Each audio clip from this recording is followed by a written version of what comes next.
Bismillahirrahmanirrahim. Assalamualaikum warahmatullahi wabarakatuh. Alhamdulillahi rabbil alamin. Nahmaduhu wa nasta'inuhu wa nastaghfiruh. Wa na'udzu billahi min syururi anfusina wa min sayyiati a'malina. May yahdihillahu fala mudilla lahu wa may yudlil fala hadiya lahu. Asyhadu an la ilaha illallah wahdahu la syarika lah wa asyhadu anna Muhammadan abduhu wa rasuluh sallallahu alaihi wa ala alihi wa ashabihi wa man tabi'ahum bi ihsanin ila yaumiddin wa sallama tasliman katsira. Ya ayyuhalladzina amanu taqullaha haqqa tuqatih wa la tamutunna illa wa antum muslimun.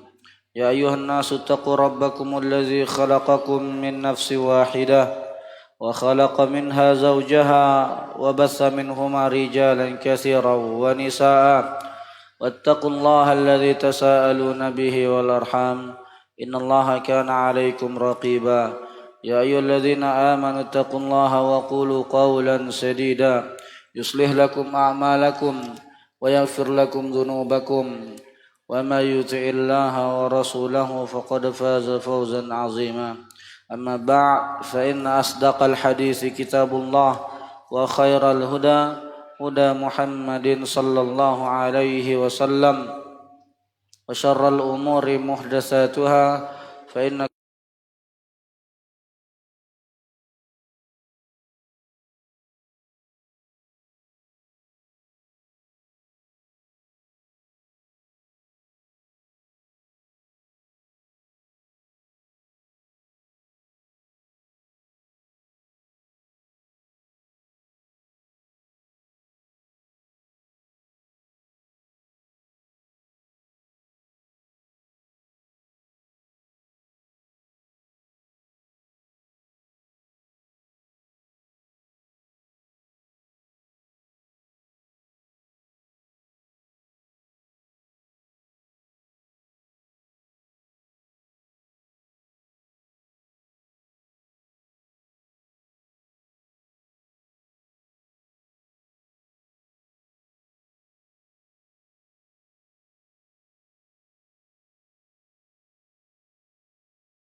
dia membayarkan hutangnya dengan cara memberi makanan. Al-ula ayyasna'a ta'aman wa yad'ul masakina ilaihi. Cara pertama adalah orang yang tidak mampu berpuasa tadi, dia membuatkan makanan dan mengundang orang-orang miskin untuk makan.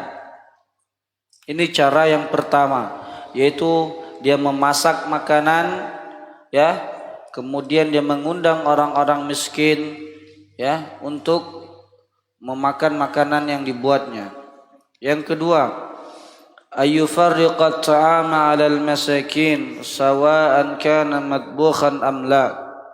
Cara kedua yaitu kalau tadi diundang makan ke rumahnya, cara kedua adalah memberikan makanan kepada orang miskin, baik itu yang sudah dimasak, makanan yang sudah jadi seperti nasi bungkus, ya, ataupun yang belum jadi, hanya beras dan juga lauk-lauknya atau juga makanan pokok di tempat itu.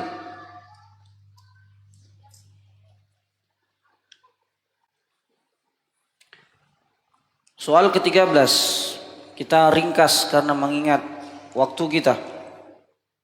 Ma hukmus sahur liman arada siyam? Apakah hukum sahur bagi orang-orang yang hendak berpuasa Ramadan? Jawab, al-amru bis sahuri 'alal istihbab. Hukum sahur ini adalah disunnahkan sebagaimana disebutkan oleh Syekh Muhammad bin Shalih Al-Utsaimin. Kama yusannu an yakuna sahuru fil juz'il akhir minal lail. Dan juga sebagaimana hukum sahur itu sunnah, maka sahur itu disunnahkan untuk atau pada bagian akhir, ya, di malam hari. Jadi sahur itu pertengahan malam, bukan di awal malam. Diulangi, sahur itu dilakukan di pertengahan malam, bukan di awal malam. Jadi tidak ada sahur itu jam 8, jam 9, itu tidak sahur. Sahur dilakukan fil juz'il akhir minal lail. Ya, pada bagian akhir, ya, malam. Ya, menjelang fajar. Dan sunnahnya juga adalah mengakhirkannya, ya. Dalilnya lihat, liqauli Zaidin ibn Thabit radhiyallahu anhu. Dalil daripada sahabat Zaid bin Thabit, semoga Allah meridhoinya. Ia berkata, tasaharna ma'a Rasulillah sallallahu alaihi wasallam. Kami dahulu pernah bersahur bersama Rasulullah sallallahu alaihi wasallam. Summa qama ila shalah, kemudian dia bangkit mengerjakan salat subuh. Kemudian Zaid ditanya oleh seseorang, faqultu kam kana bainal adhani was sahur. Orang ini bertanya, wahai Zaid, berapakah jarak waktu, jeda waktu antara engkau, ya, azan, antara sahur dan azan? Berapa jarak waktu itu? Lalu ia mengatakan biqadri khamsina ayah, rawahul Bukhari wa Muslim. Yaitu sekedar jaraknya itu sekitar membaca 50 ayat. Jadi antara waktu sahur Zaid dengan Rasul itu kemudian dilanjutkan oleh salat subuh, itu jaraknya sekitar membaca 50 ayat dengan baik, dengan tartil, bukan cepat-cepat, ya. Membacanya dengan tartil, yaitu sekitar 50 ayat, ya, kata Zaid bin Thabit. Mungkin sekitar antara sahur mereka dengan azan itu mungkin sekitar 15 atau 20 menit lah. Ya, kalau kita membaca Al-Quran 50 ayat itu jatuhnya berapa menit? Ya, sebegitulah kira-kira. Sebaik-baik waktu sahur, ya. Kemudian juga sunnah sahur ini ditegaskan oleh Nabi sallallahu alaihi wasallam, la tazalu ummati bi khairin ma ajjalul fitra wa akharus sahur, rawahu Ahmad. Umatku, kata Nabi sallallahu alaihi wasallam, akan senantiasa berada di dalam kebaikan ma ajjalul fitra, selagi mereka menyegerakan berbuka, wa akharus sahur, dan mereka juga atau umatku akan senantiasa berada dalam kebaikan selagi mereka mengakhirkan sahur. Dari hadis ini ada dua faedah. Pertama, sunnahnya untuk menyegerakan berbuka. Dan kita sudah mengatakan pada pertemuan yang sebelumnya bahwa tanda berbuka itu yaitu dengan melihat ya ke langit dan matahari sudah tenggelam. Ghurubus syams. Apabila kita sudah melihat matahari tenggelam, maka itu sudah boleh berbuka. Jangan kita berpatokan kepada radio. Karena radio itu terkadang dia lama. Karena ada kata sambutan, ya enggak? Hah? Kami dari PT ini mengucapkan selamat sampai 5 orang. Kita menunggu juga lagi azannya. Ya. Dan kita juga sudah pernah menyinggung jika memang itu radio yang terpercaya, maka silahkan, boleh kita bersandar dengan itu. Namun ingat, hukum asalnya adalah melihat ke langit. Karena di zaman Nabi tidak ada radio. Namun bukan berarti radio itu bid'ah. Dan kita sudah sering membahas ini. Ya.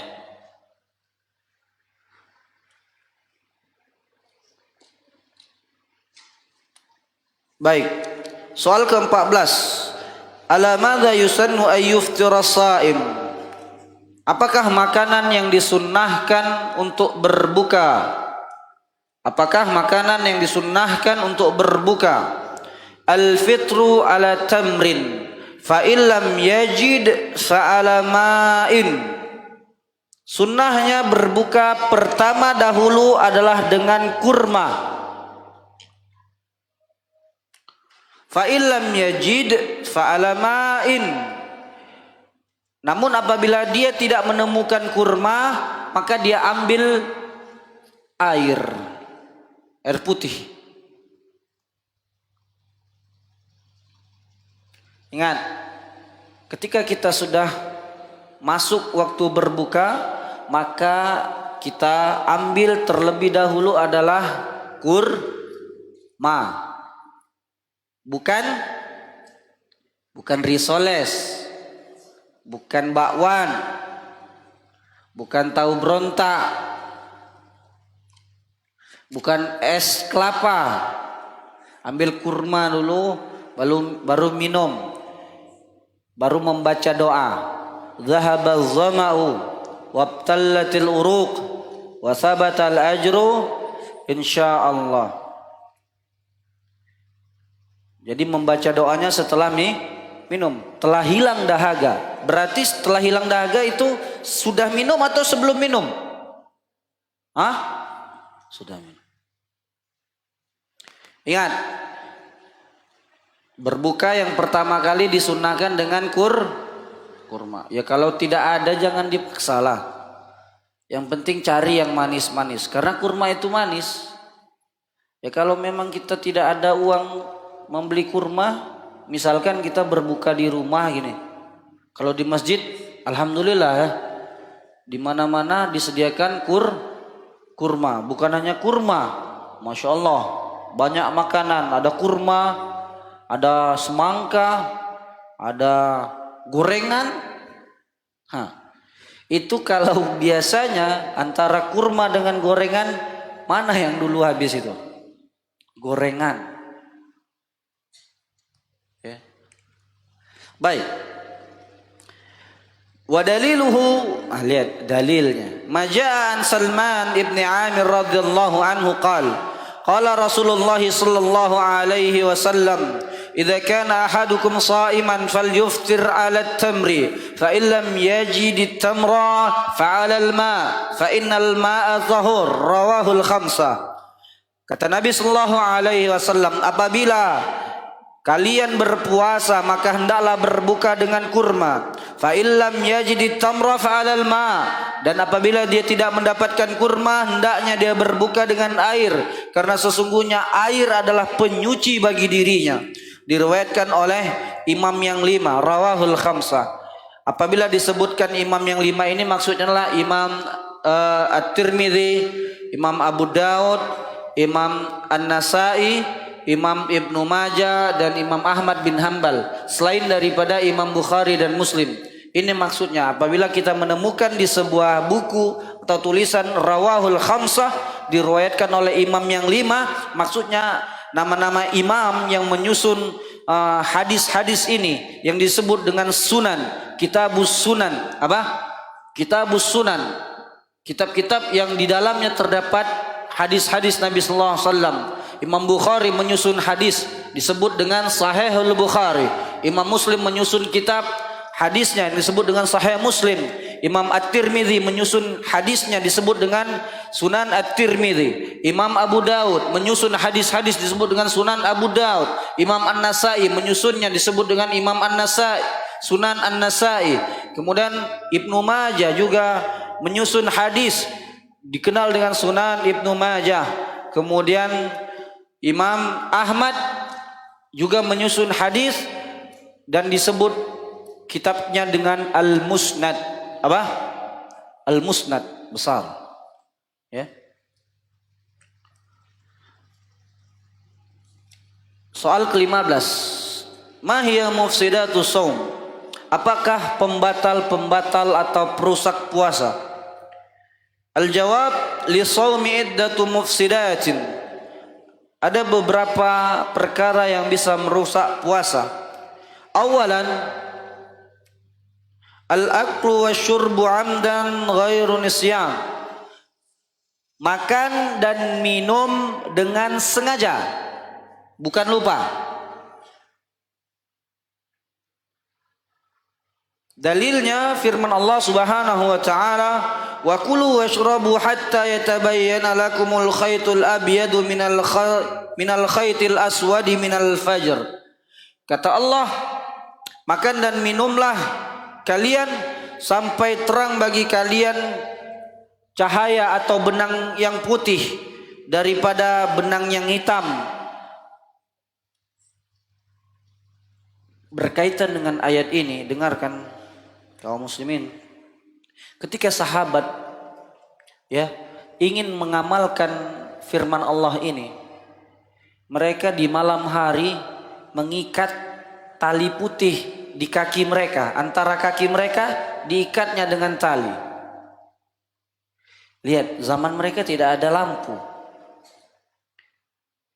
Mereka menyangka bahwa nanti kalau mereka bangun benang putih ini nampak di gelap-gelap itu gitu.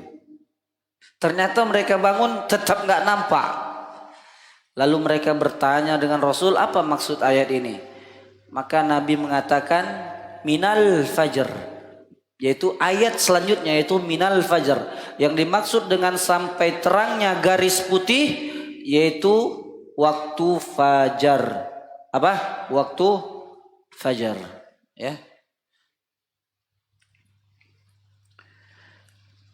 والتدخين داخل فيه كما أفتى بهذا الشيخ محمد بن عثيمين رحمه الله وغيره من أهل العلم. Dan mohon maaf pada jamaah sekalian, rokok termasuk di dalam bab ini. Ya, rokok termasuk di dalam bab ini, yaitu yang bisa membatalkan puasa. Karena ada sebahagian kaum muslimin yang merasa bahwa makan dan minum saja yang batal. Kalau rokok tidak batal karena nggak makan tidak minum. Tidak, ya, salah. Rokok juga termasuk di antara hal-hal yang membatalkan puasa. Kemudian juga di antara hal yang membatalkan puasa adalah memasukkan sesuatu ke dalam rongga melalui hidung. Memasukkan sesuatu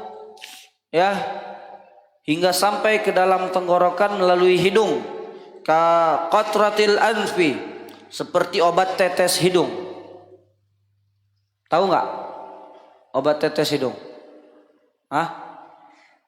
Biasanya hidung tersumbat itu diletak tetes, ya.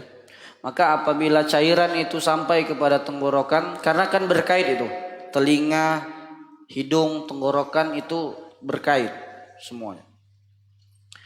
Wa bihadza afta Syaikhan Abdul Aziz bin Baz wa Muhammad ibn Utsaimin rahimahumullah. Dan ini adalah fatwa daripada Syekh Abdul Aziz bin Baz dan juga Syekh Muhammad bin Shalih Al-Utsaimin. Hadis dalilnya adalah berdasarkan hadis Laqid bin Sabrah marfu'an.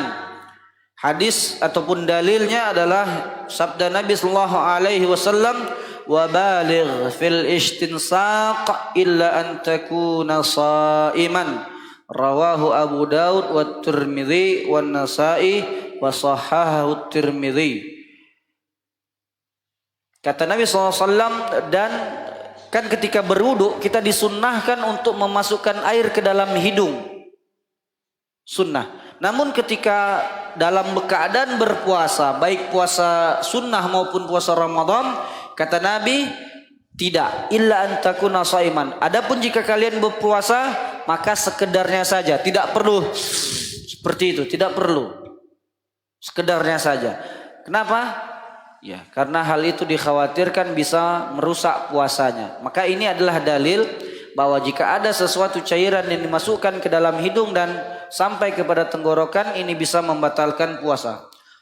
Bi khilafi qitratul aini fala tuftir. Beda halnya dengan obat tetes mata. Adapun obat tetes mata, maka ini tidak membatalkan puasa, dan ini adalah fatwa daripada Syekh Abdul Aziz bin Baz dan Syekh Muhammad bin Shalih Al-Utsaimin. Kemudian di antara yang membatalkan puasa adalah setiap pengganti makan dan minum yang bertujuan untuk menguatkan jasad. Kullu ma yaqumu maqamal akli wa syurbi fi takwiyatil jasadi fa huwa muftir. Setiap perkara ataupun pengganti daripada makan dan minum yang bertujuan untuk menguatkan tubuh, maka itu membatalkan puasa. Seperti apa? Kal ibir al-maghdiyah wa nahwiha, seperti suntikan yang mengandung nutrisi yang dimasukkan ke dalam tubuh kita, maka ini juga membatalkan puasa sebagaimana difatwakan oleh Syekh Abdul Aziz bin Baz dan juga Syekh Muhammad bin Shalih Al-Utsaimin. Pembatal puasa ketiga selanjutnya, masyaallah waktu kita, al-jima', bersetubuh, yaitu hubungan badan antara seorang lelaki, seorang suami dan istri. Wa yakunu bi ilaji dzakari fil farji, dan maksudnya adalah setelah sempurnanya masuk, mohon maaf, yaitu setelah penetrasi antara zakar masuk ke dalam kemaluan wanita. Maka apabila sudah masuk, maka hal ini membatalkan puasa. Ya. Maka berhati-hati kaum muslimin yang sudah menikah atau yang baru menikah. Baru menikah ya, masuk bulan puasa, hati-hati. Ya, tahan. Ya. Dan tidak boleh juga ya. Ini dia baru nikah, masih dalam masa bulan madu. Dia enggak tahan. Nggak boleh juga dia, ayo dek kita safar. Safar kan boleh batal puasa kan?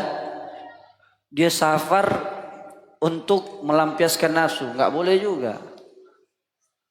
Semata-mata tujuannya ada udang di balik bakwan dia.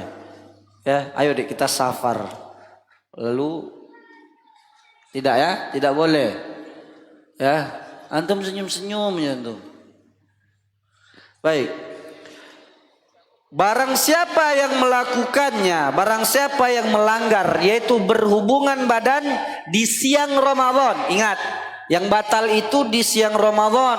Kalau di malam hari berhubungan halal, dapat pahala. Sedekah, kata Nabi sallallahu alaihi wasallam. Barang siapa yang berhubungan badan di siang hari Ramadan, wa alaihil kafarah, maka wajib baginya untuk membayar denda. Dendanya bukan calang-calang, bukan main-main dendanya ini. Wa hiya itqu raqabah, yaitu membebaskan seorang budak, memerdekakan seorang budak. Kalau dia tidak mampu, faman lam yajid fasiyamu syahraini mutatabi'ain. Kalau dia tidak ada memiliki seorang budak, dia berpuasa 2 bulan berturut-turut. Ambil 2 bulan berturut-turut. Tuh, hanya gara-gara tidak tahan. Dendanya bukan main-main. Membebaskan seorang budak. Kalau nggak punya budak, puasa. Berapa puasanya? 2 bulan berturut-turut. Ambil kalian tuh. Faman lam yastati fa it'amu sittina miskinan. Gak mampu juga 2 bulan, ya berat. Maka dia memberi makan 60 orang miskin. Dia undang ya orang miskin, ya anak yatim atau tetangganya yang miskin atau kaum kerabatnya, dia undang untuk makan. Ya, orang pikirnya makan-makan, tak taunya dia melanggar. Baik, keempat, dan ini ada khilaf ya. Keempat ini ada khilaf, yaitu berbekam. Wa mithluha at-tabarru' bid-damil katsir. Dan yang semisalnya yang bisa membatalkan puasa adalah donor darah. Karena bisa membuatnya lemah. Kemudian wal fasdu. Fasdu ini pengobatan dengan cara mengeluarkan darah daripada titik saraf. Sudah ada ya, sudah ada sekarang ini. Fasdu. Pernah dengar ya pengobatan fasdu? Pernah dengar ya? Bidalil qaulihi sallallahu alaihi wasallam, dalilnya adalah hadis daripada Nabi sallallahu alaihi wasallam, aftaral hajim wal mahjum, telah berbuka ataupun telah batal orang yang membekam dengan yang dibekam. Rawahul Bukhari, hadis riwayat Bukhari. Dan inilah fatwa daripada Syekh Abdul Aziz bin Baz dan Syekh Muhammad Utsaimin. Ya. Namun Syekh Albani memiliki pendapat yang lain. Syekh Albani mengatakan bahwa hadis ini telah dihapus hukumnya dengan hadis yang lain. Hadis ini sahih. Namun ada juga hadis yang sahih yang menyatakan bahwa berbekam tidak membatalkan puasa. Ini adalah pendapat Syekh Albani. Beliau mengatakan bahwa hadis tentang batalnya puasa orang yang berbekam dan yang dibekam, orang yang membekam dengan orang yang berbekam, ini telah dihapus hukumnya.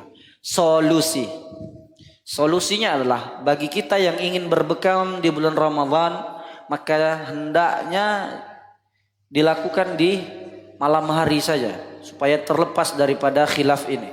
Ada yang mengatakan hadis ini batal puasa, ada yang mengatakan hukumnya sudah terhapus. Ya solusinya cari aman. Kalau ingin bekam juga lakukan di malam hari. Pembatal kelima, haid dan nifas bagi wanita.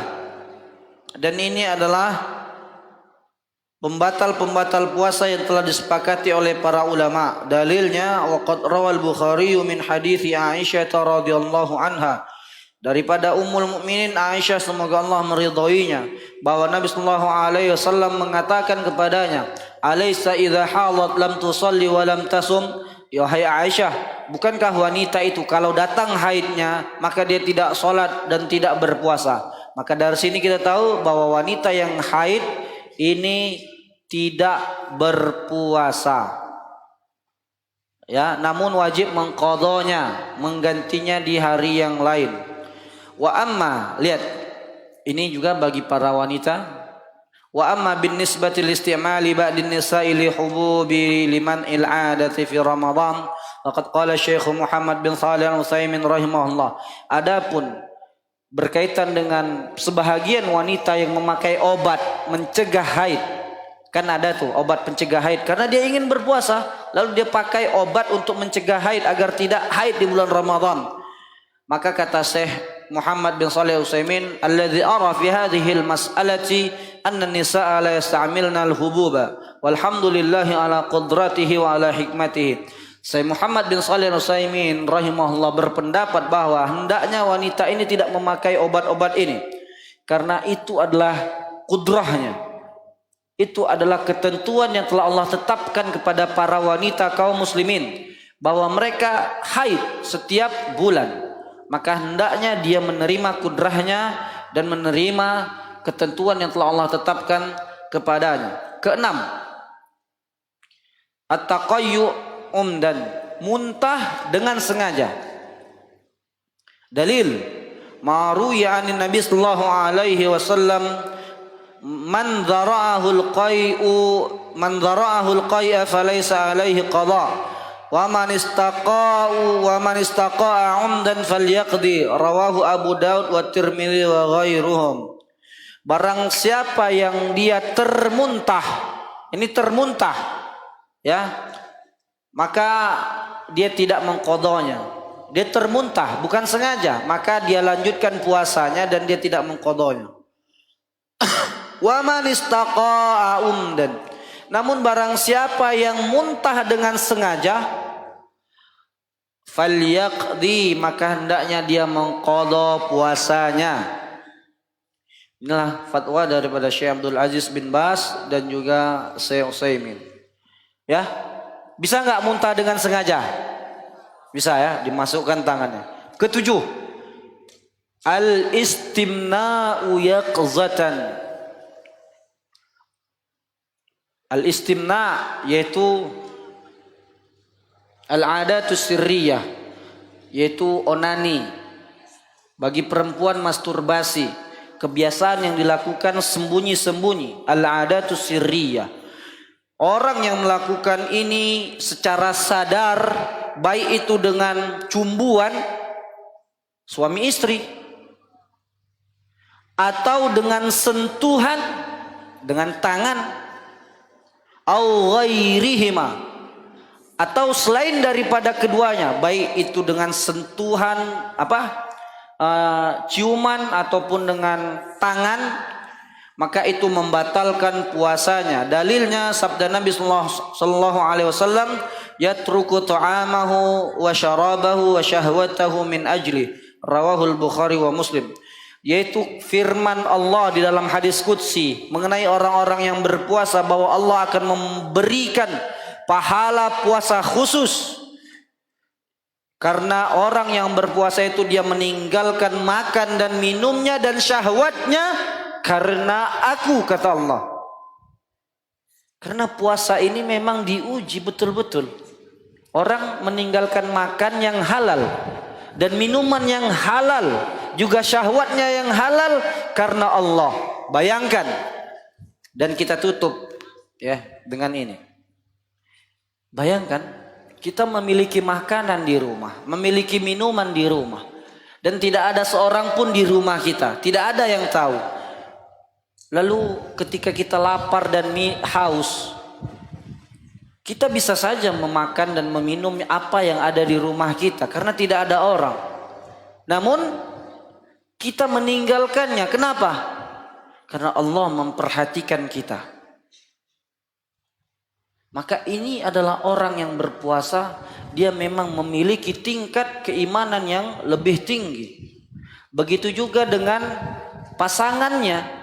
Dia meninggalkan syahwatnya di siang hari atau di pagi hari, ya, karena Allah. Namun, ya, adapun selain itu boleh, ya, selain berhubungan badan atau selain daripada onani itu boleh. Bermesra-mesraan suami istri itu boleh, tapi jangan sampai terlewat batas. Nah, ini yang berbahaya ini. Karena Aisyah mengatakan, aku pernah dicumbu oleh Rasul ketika bulan Ramadan, dan Rasul adalah orang yang paling bisa menjaga ya nafsunya. Rasul adalah orang yang paling mampu dan paling kuat untuk bisa menjaga nafsunya. Kalau kita lemah, nanti udah memuncak, apa ya jadi masalah nanti. Ya, baik. Dan demikian mengingat minggu depan itu mungkin sudah tanggal berapa minggu depan? Sudah Ramadan ya. Berarti inilah pertemuan terakhir kita.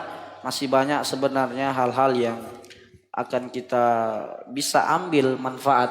Namun ya jangan lupa ya, nanti setiap pada asar itu ada kajian khusus untuk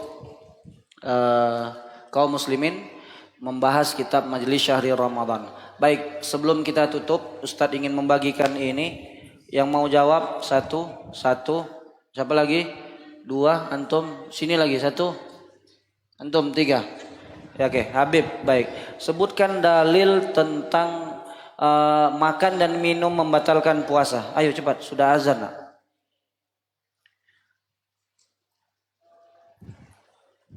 5 detik. 1, 2, 3. Iya, apa dia? Surah Al-Baqarah banyak. Apa dia ayatnya? Ayo, antum. Iya, apa dia ayatnya? Udah Ustaz baca tadi kan? Ayo. Ini ayat yang terkenal ini. Antum tidak tahu. Siapa yang tahu? Siapa yang tahu? Santri.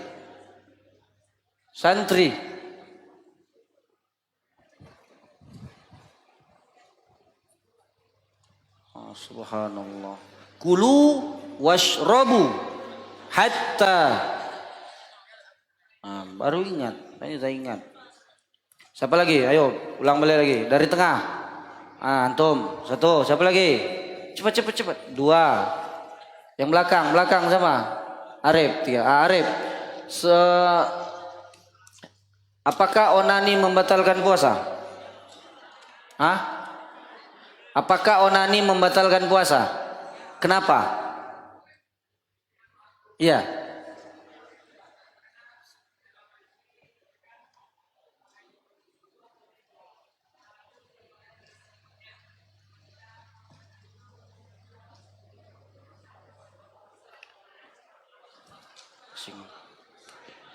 Siapa lagi? Siapa tadi Ustaz tunjuk? Antum. Sebutkan apakah meneteskan air ya, tetes hidung sampai ke tenggorokan membatalkan puasa? Iya, ambil. Kita bagi nih biar cepat nih. Siapa tadi Ustaz tunjuk? Antum. Antum mau ditanya apa? Oke. Sebutkan batas sahur berapa ayat? 15 ayat. Cepat. Baik, kita akhiri. Subhanakallahumma bihamdika asyhadu an la ilaha illa anta astaghfiruka wa atubu ilaik. Assalamualaikum warahmatullahi wabarakatuh.